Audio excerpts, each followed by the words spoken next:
Hello বন্ধুরা, আজকের রেসিপিটা কিন্তু ত্রিপুরার আদিবাসীদের একটি জনপ্রিয় ডিশ, শূকরের মাংস।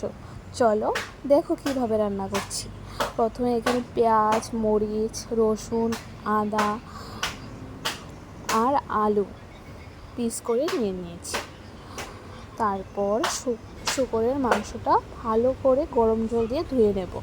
এখানে আদা, রসুন, জিরে, ধনের পেস্ট করে নিলাম। কড়াইতে তেল দিয়ে দিলাম। এখানে তেল গরম হওয়া পর্যন্ত ওয়েট করতে হবে।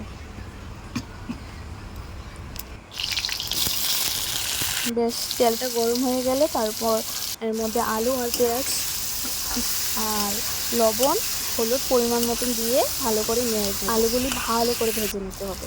তারপর গোল্ড ফ্রাই হয়ে গেলে এর মধ্যে পেঁয়াজটা দিয়ে দেবে, দিয়ে মশলাটা ভালো করে ভেজে নেবে যতক্ষণ না তেল ছাড়ছে। বেশ ভালো করে কষিয়ে নিয়ে মাংসটা এখানে ফেলে দেবে। মশলা আর মাংসটা ভালো করে মিশিয়ে নেবে ঠিক এইভাবে। এই পর্যায়ে 10 থেকে 20 মিনিট কষিয়ে নেবে মাংসটাকে। কষানো হয়ে গেলে এর মধ্যে জল অ্যাড করে দেবে। এবার 10 থেকে 15 মিনিট আবার মাংসটাকে সেদ্ধ করে নেবে ভালো করে।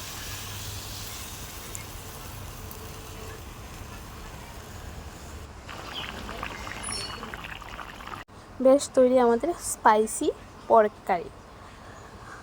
যদি রেসিপিটা ভালো লাগে অবশ্যই চ্যানেলটাকে সাবস্ক্রাইব করবে আরও নতুন নতুন রেসিপি পাওয়ার জন্য।